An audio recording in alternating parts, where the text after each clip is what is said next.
It was the summer after my first year of college, and I was 19. My parents were going to be away for about 10 days. Some beach resort in Malaysia, their first vacation alone in years. I had the house to myself, and honestly, I was looking forward to it. I liked the quiet, no one waking me up early, no random errands, just my own routine, my own space. The house was in a quiet neighborhood, the kind where you know which cars belong on the street. Most of the neighbors were older couples or small families. Everyone kept to themselves, but we all kind of knew each other by face. I felt safe there. I'd lived in that house since I was 6.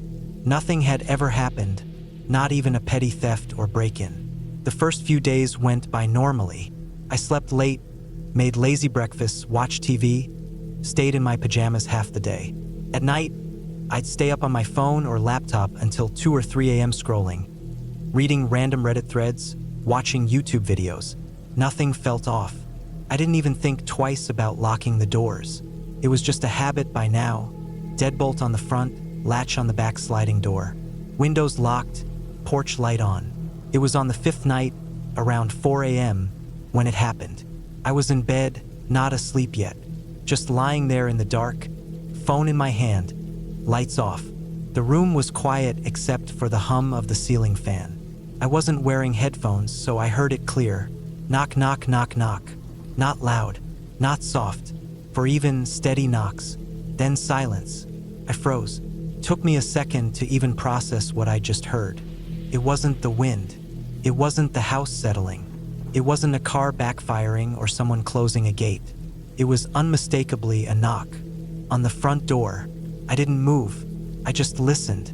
Nothing. No footsteps. No voice. Just stillness. About 15 seconds passed. Knock, knock, knock, knock.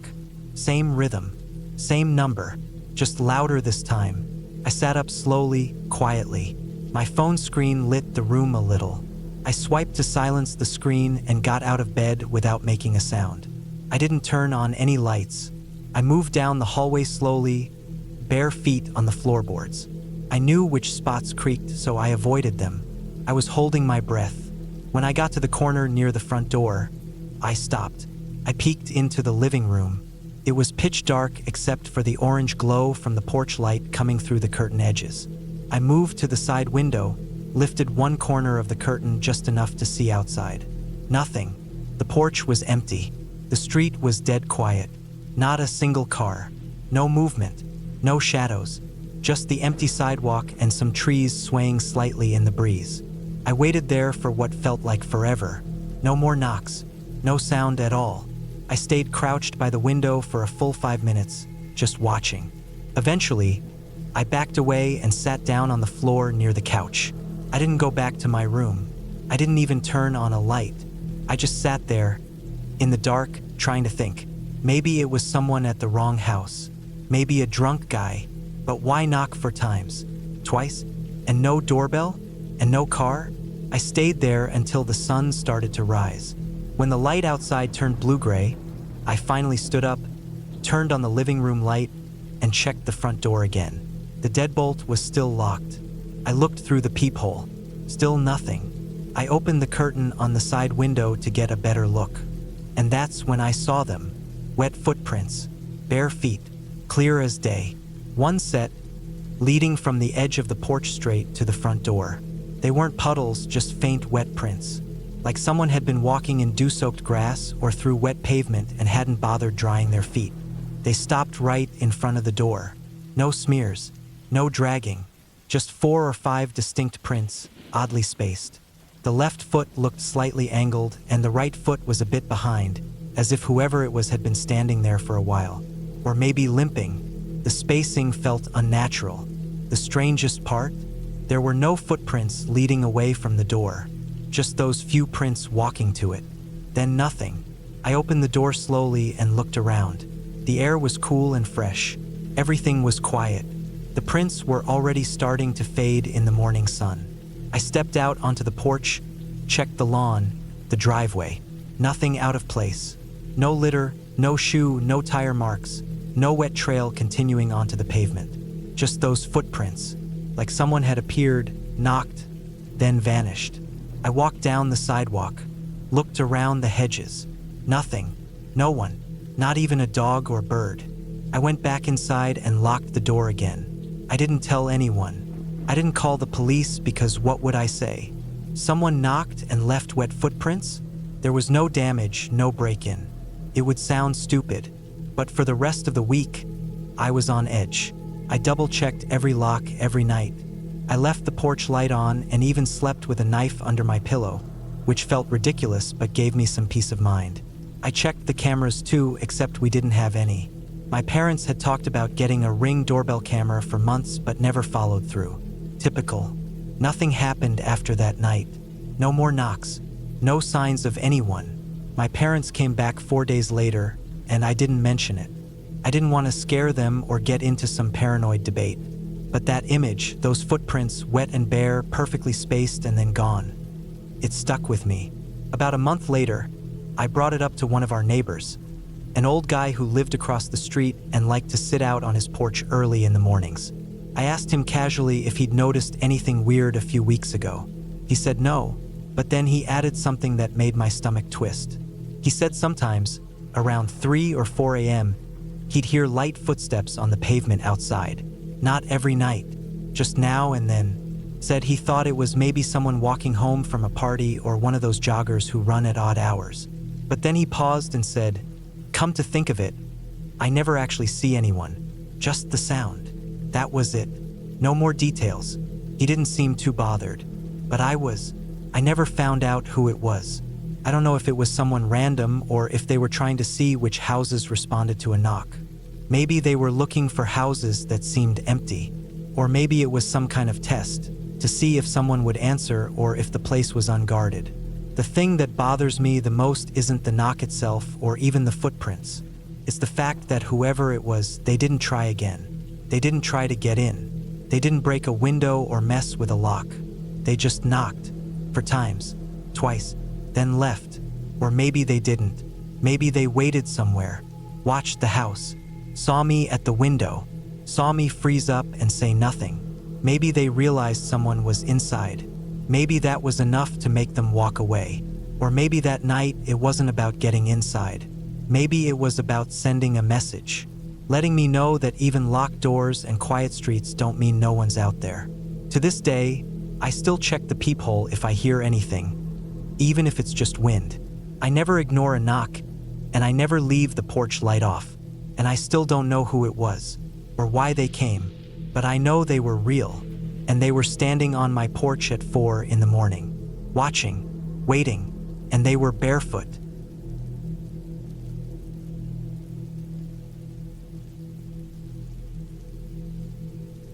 I live in a quiet neighborhood, one of those places where the streets are lined with trimmed hedges, mailboxes match, and the only sounds at night are sprinklers clicking on and off or the occasional car door a few houses down. Our house is a one-story brick place with a small front yard and a big maple tree that casts a wide shadow across the lawn in the evenings. We've lived here for years.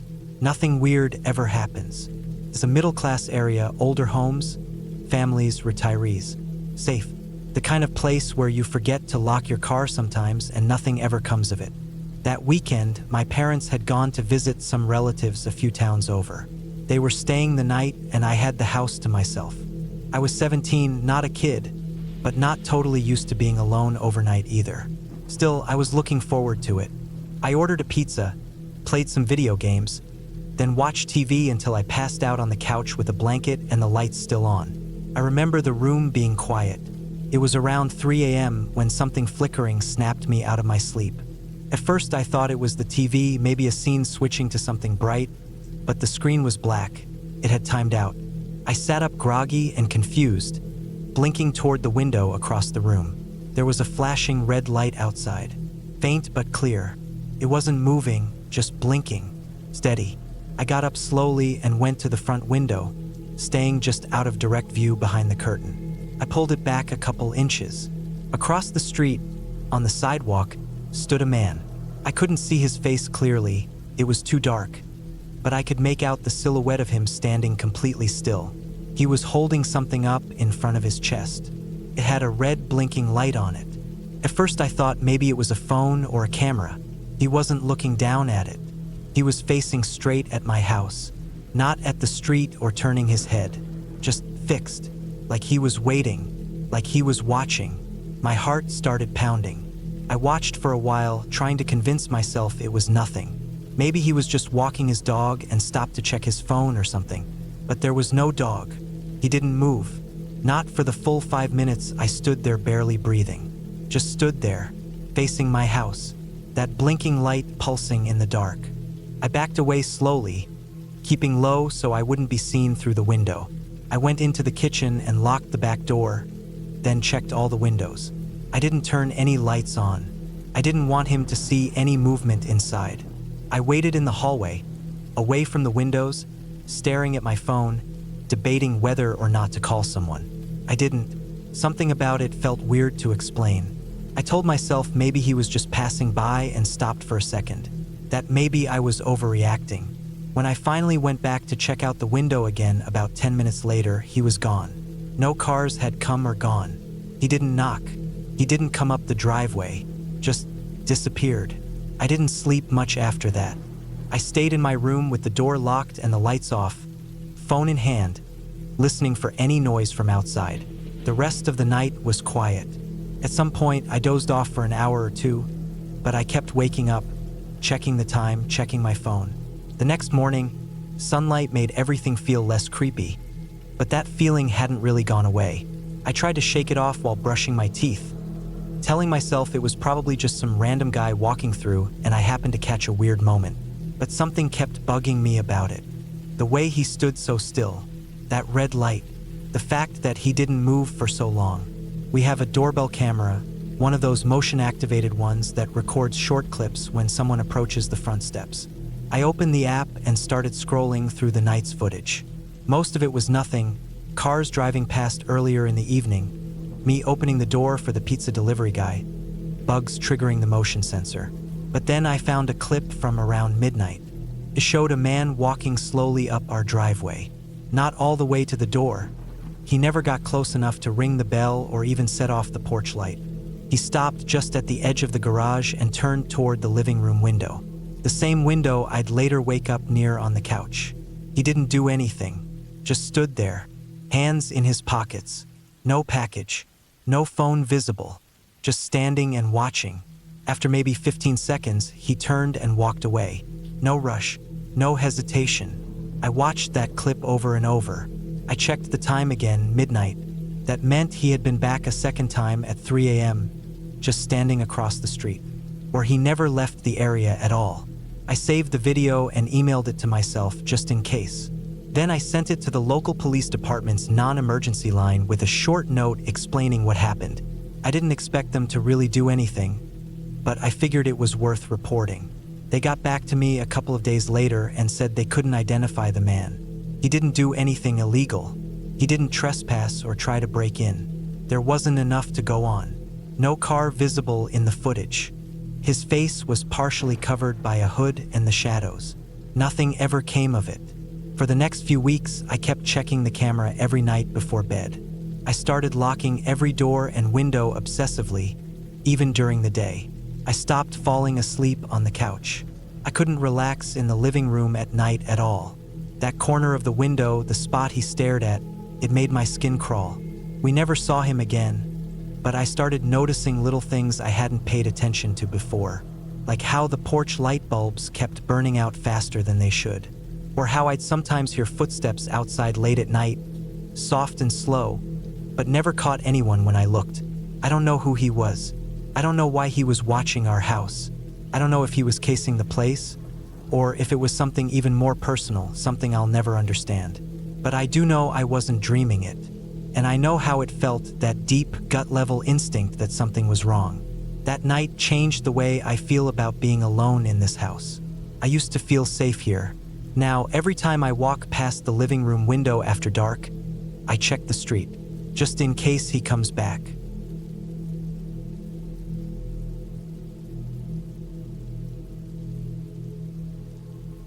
When I was 21, I rented this small, beat-up house just off campus.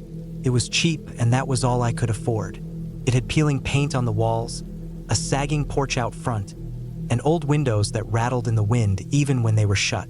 The floors creaked no matter where you walked, and the heating system made this weird knocking sound whenever it kicked on.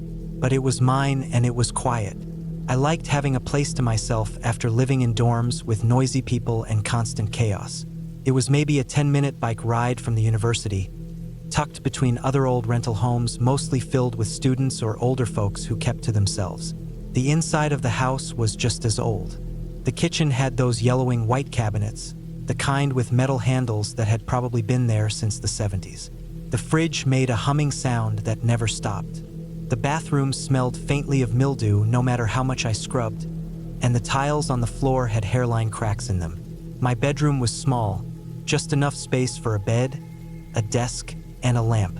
The living room had a sagging couch I bought secondhand for $40 and a tiny TV set up on a stack of milk crates.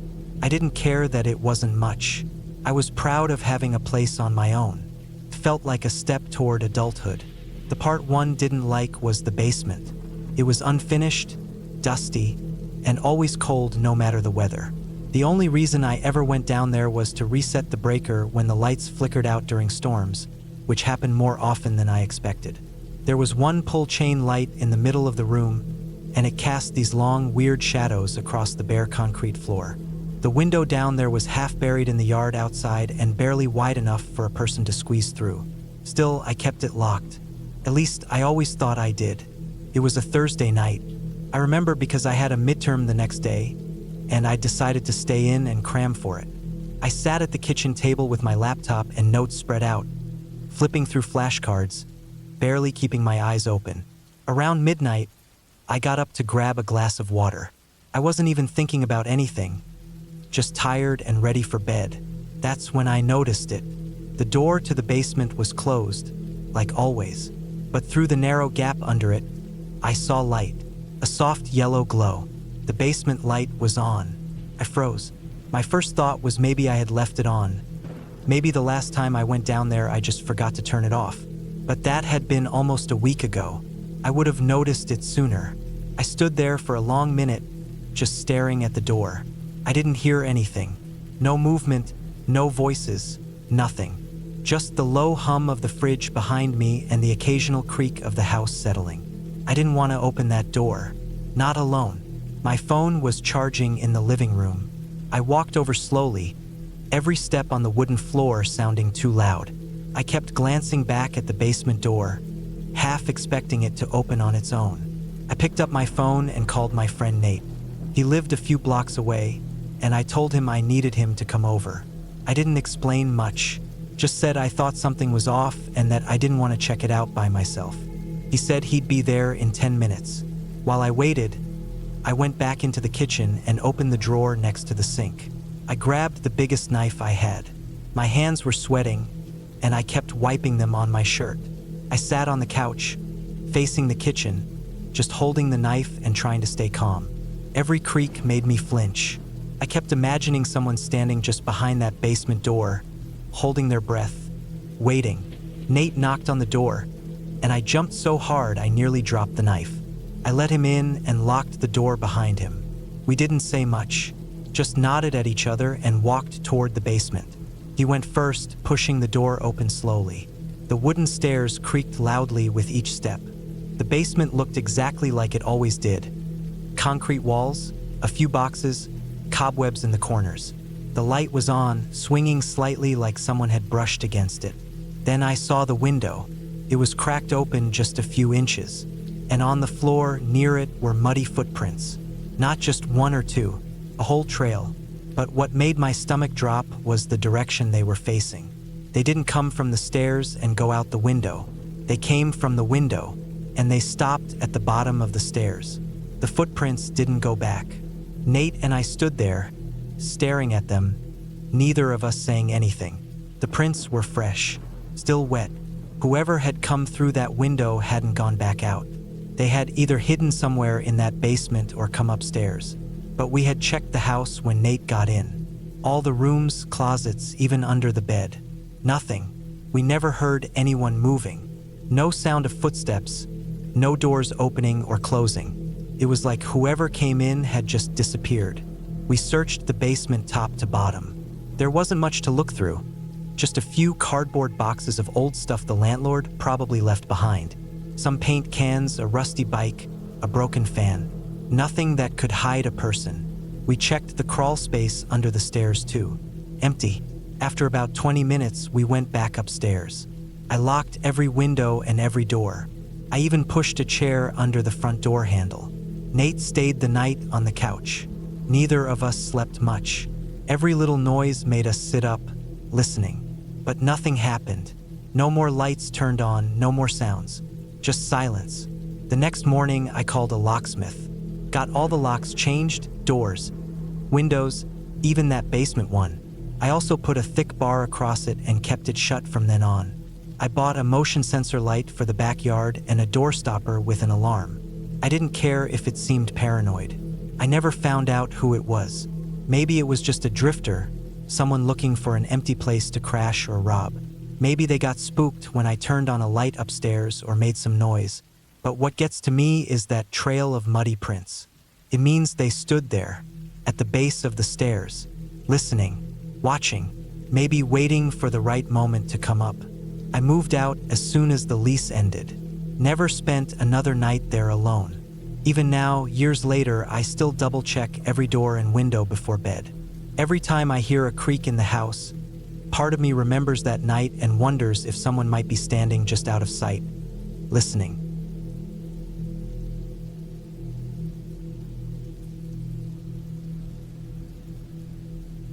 I live in a 2-story townhouse in a quiet, mostly residential area.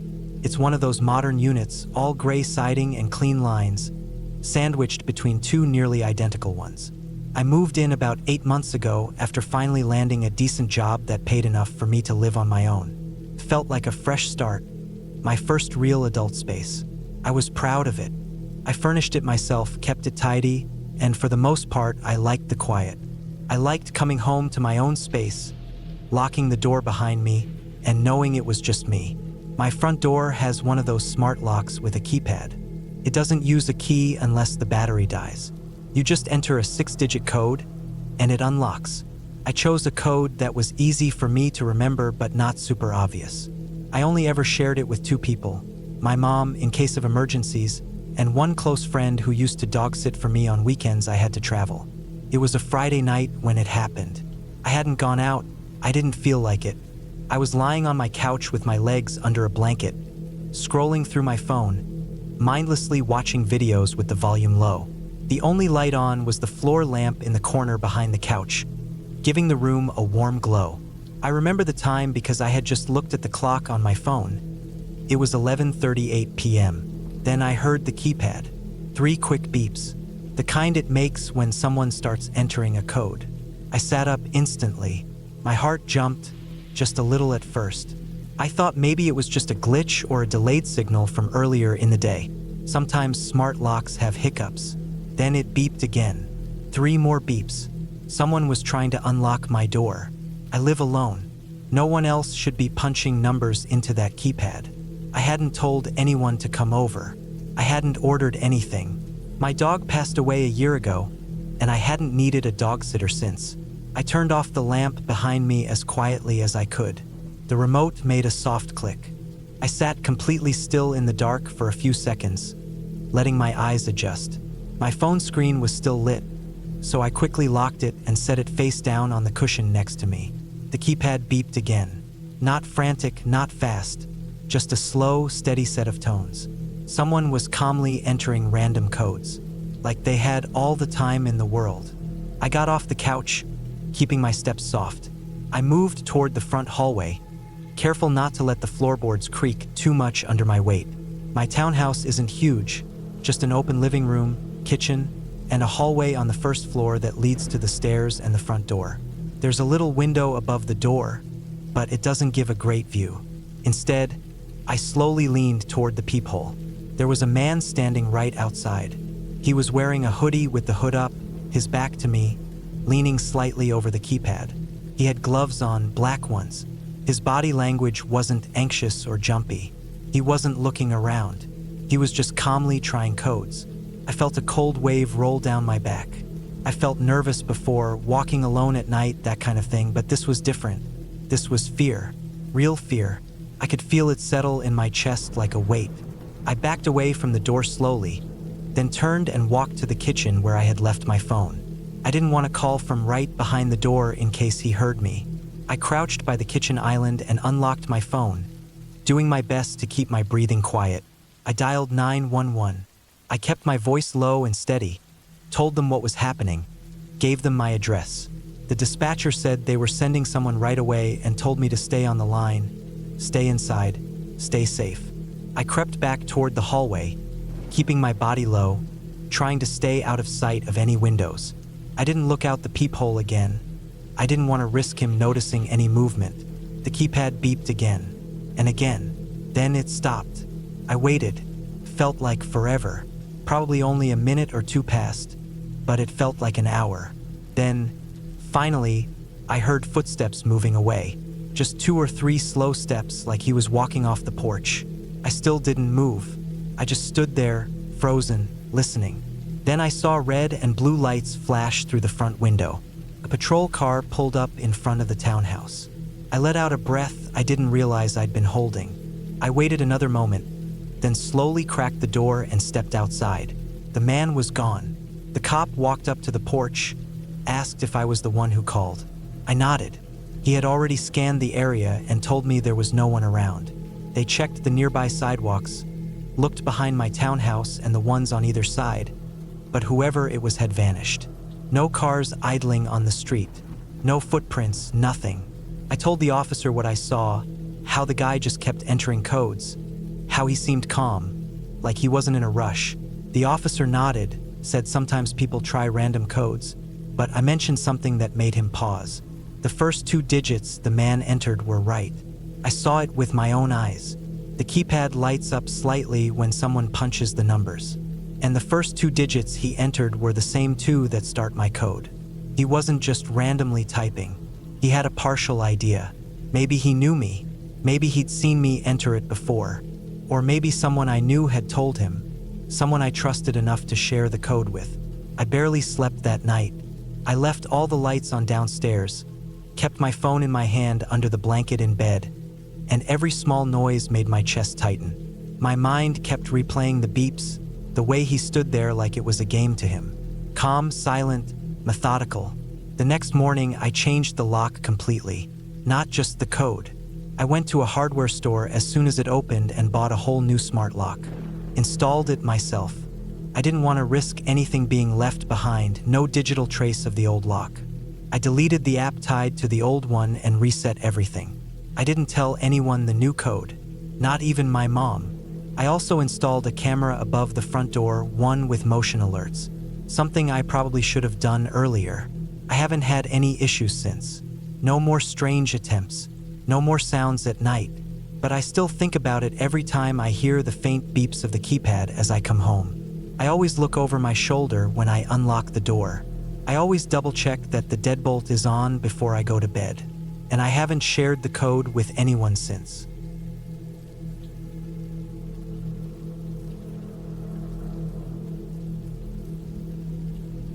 I was 17 the weekend it happened. My parents had gone out of town for a wedding, one of my mom's cousins getting married in Lahore. I stayed behind because I had exams coming up and didn't want to fall behind. Plus, it felt good to finally have the house to myself for a couple of days. I had it all planned out. Order pizza, binge some movies, maybe sleep in. It was a Friday night. I remember that clearly because I had just finished watching a horror movie, one of those slasher types, nothing supernatural. It ended around 11:30 p.m. and I was more amused than scared. I remember thinking how stupid some of the characters were. After the movie, I cleaned up the living room, turned off the lights downstairs, and headed up to my room. I brushed my teeth, scrolled through Instagram for a while, and finally put my phone down around 1:30 a.m. Everything was quiet, as you'd expect in a neighborhood like ours. Suburban, peaceful, nothing ever happened. I left my phone on silent like I usually do, set the alarm for 9 a.m., and turned off the lamp beside my bed. Couldn't have been more than 30 minutes later when I heard it. A soft thud. I wasn't half asleep. I was still kind of wired from the movie and the energy drink I'd had earlier, so I heard it clearly. It wasn't a creak or the sound of the house settling. It was something heavier, a deliberate kind of noise, like when someone drops a backpack onto a wooden floor or shuts a cabinet too hard. I just froze, didn't even sit up. My ears were wide open, trying to catch the smallest sound. But after that one thud, nothing followed. Just silence. I reached over to grab my phone, turned off silent mode, and tiptoed to my bedroom door. I opened it slowly, careful not to let the hinges creak too loudly, and made my way toward the staircase. I stood at the top, staring down into the darkness below. I had turned off all the lights before coming up, habit from my dad constantly reminding me about the electric bill. Now I regretted it. I couldn't see anything down there, just blackness. I stood there for what felt like 5 minutes, trying to hear even the faintest sound. Nothing, just the hum of the fridge somewhere far away. I started telling myself it was probably something dumb. Maybe I left a cupboard open and it swung shut. Maybe something slipped off the kitchen counter. I didn't want to go down and check. I wasn't brave enough. So I turned around, went back into my room, locked the door. Not something I usually did, and got back into bed. I left the phone next to me, flashlight ready, volume on full, just in case. But nothing else happened that night. The next morning, I woke up around 9:30. Sunlight was leaking through the blinds. Everything felt normal again, which made the night before feel even more distant. Like maybe I had imagined it. I made myself a cup of chai and walked around the house, just to satisfy that leftover anxiety. Everything looked fine. Nothing had been stolen, no doors or windows were open. I started feeling dumb for overreacting. I was halfway through a bowl of cereal when I noticed something weird. The laundry room in our house is tucked in the back, right near the kitchen. Small space, washer, dryer, some shelves. But right above it, there's a little crawl space that leads to the attic. It's not the main attic entrance, which is in the hallway ceiling and pulls down with a ladder. This one's smaller. A square wooden panel, maybe 2 feet wide. It had been painted over years ago, never used, and as far as I knew, never touched. But that morning, I saw that the panel was slightly open. Not all the way, just enough that you could tell it had been moved. There was a fine layer of dust on it, and part of it was disturbed, like someone had pushed it open with their hand. I stood there staring at it for at least a full minute, just processing, trying to come up with any explanation that didn't involve what my gut was already screaming. I got a chair, stood up, and gently nudged the panel. It wasn't even nailed in anymore. It moved easily, swinging back just a little. That was enough for me. I climbed down, walked straight back into the kitchen, grabbed my phone, and called my uncle. He lived 15 minutes away and was at my house in 10. He brought a flashlight and a screwdriver. Didn't say much when I told him what I saw, just nodded and got to work. He pulled the panel open all the way, ducked his head in, and shone the flashlight around. The space was cramped, filled with insulation and dust, but it stretched a good 15 or 20 feet in one direction. He crawled in slowly, shining the light left and right. I just stood there, heart pounding, hands sweating. A few minutes later, he backed out, face tight. In his hand, he had a crumpled hoodie and a half-empty water bottle. I'll never forget the way he looked at me. Quiet, serious, like he was trying to stay calm for my sake. He asked me if the renovation workers had been in the house recently. I remembered they had been here about 3 weeks ago, fixing the garage roof and installing some insulation in the attic. We called the police. They arrived maybe 20 minutes later, checked the crawl space, asked some questions, took photos.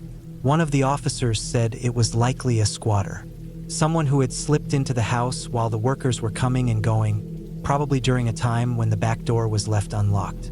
They guessed he'd been living up there for days, maybe even a couple weeks. The hoodie was old and stained. The water bottle was one of ours. He must have taken it from the kitchen when I wasn't home.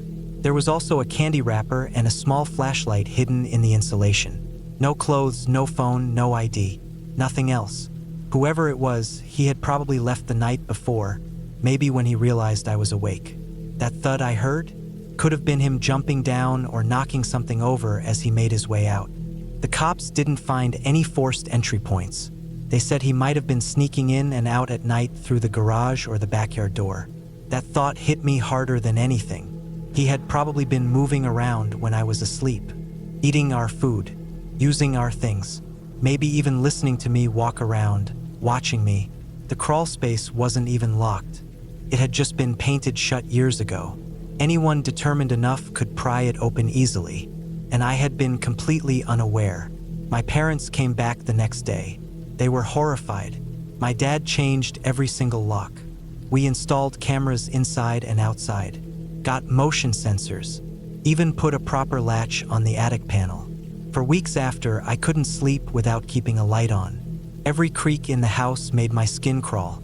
I kept imagining that face.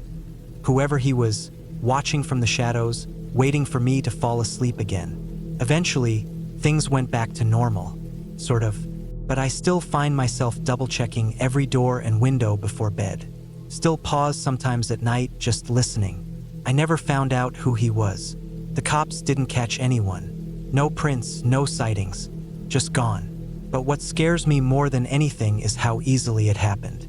How quietly someone can slip into your life without you noticing.